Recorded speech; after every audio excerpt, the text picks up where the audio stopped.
குழம்புக்கு தேவையான பொருள் எல்லாம் என்னென்னு பார்க்கலாம். சோம்பு 1 ஸ்பூன், தக்காளி 2 தக்காளி அறுத்து வச்சது, தேங்காய் கொஞ்சம், பூண்டு ஒரு 20 பல், மஞ்சத்தூள் 1 ஸ்பூன், மல்லித்தூள் 3 ஸ்பூன், மிளகாத்தூள் 2 ஸ்பூன், சின்ன வெங்காயம் கொஞ்சம், கருவேப்பிலை கொஞ்சம்.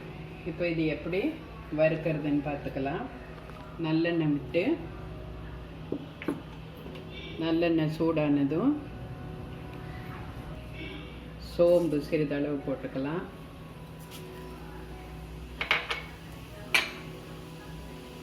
சோம்பு பொரிஞ்சதும்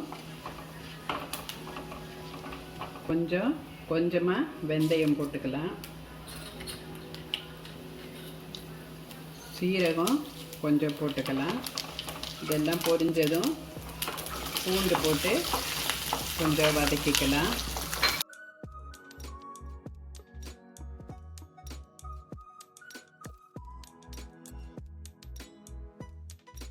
அதுக்கப்புறம் சின்ன வெங்காயம் போடலாம்.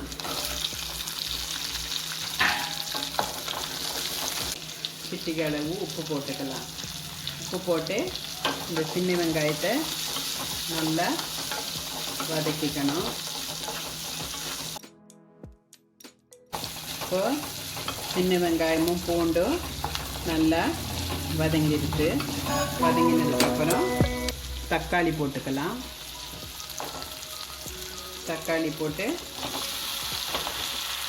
இது நல்லா கொஞ்சம் தக்காளி பூண்டு எல்லாமே நல்லா வதங்கட்டும். தக்காளி வெங்காயம் பூண்டு எல்லாம் நல்லா வதங்கியாச்சு. கொஞ்சம் கருவேப்பிலை சேர்த்துக்கலாம்.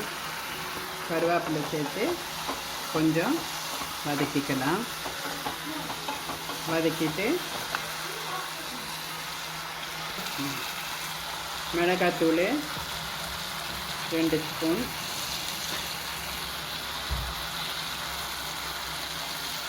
மிளகாத்தூள் 2 ஸ்பூன் போட்டுக்கலாம்.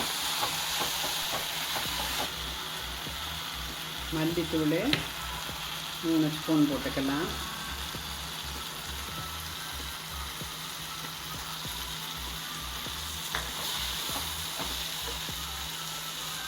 மஞ்சத்தூள் 1 ஸ்பூன் போட்டுக்கலாம். இதெல்லாம் நல்லா வதங்கட்டும்.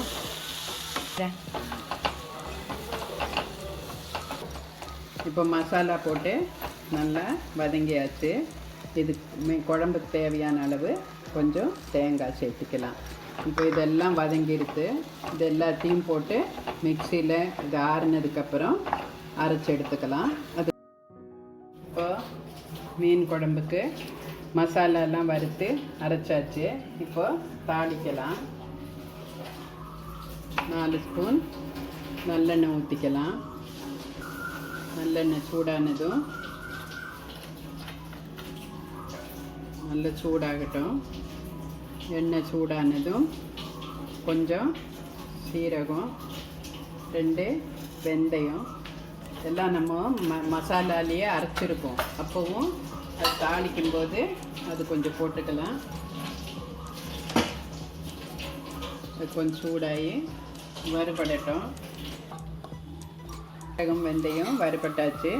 பூண்டு ஒரு 4 பல்,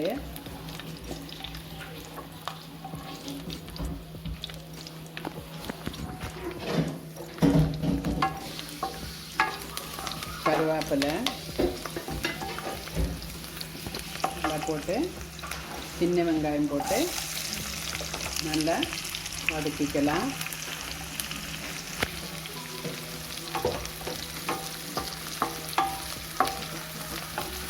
வெங்காயம் நல்லா வதங்கி இருக்குமா. இப்போது அதுக்கப்புறம் நம்ம அரைச்சி வச்சுருக்கிற மசாலாவை இதில் சேர்த்துக்கலாம்.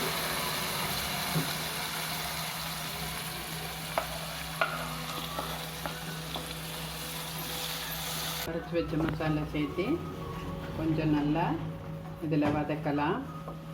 வதக்கிட்டு மசாலா நல்லா வதங்கினதுக்கப்புறம் புளி தண்ணி பாருங்கள் 1 கப்பு போட்டு கரைச்சி வச்சுருக்கேன் நெல்லிக்காய் எலுமிச்சம்பழ அளவு புளி எடுத்து கரைச்சி வச்சுருக்கேன். 1 கப்பு தண்ணி, புளி தண்ணி இது கூட சேர்த்துக்கலாம். இப்போ இது குழம்பு நல்லா இதுக்கு தேவையான அளவு உப்பு போட்டு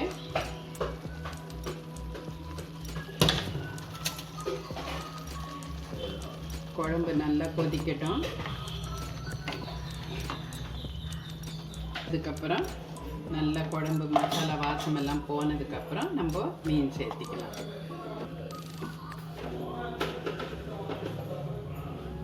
குழம்பு நல்லா எல்லாம் ரெடி ஆயிடுச்சு. குழம்பு நல்லா கொதிச்சு பாருங்க, எண்ணெய் பிரிஞ்சு மேலே வந்திருக்கு. இப்போது மீன் போட்டுக்கலாம். நம்ம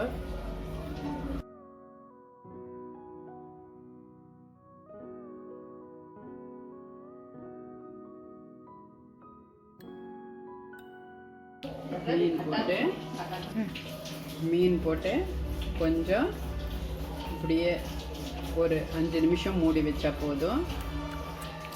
மீன் அந்த சூட்லேயே, குழம்பு சூட்லேயே மீன் வெந்துடும்.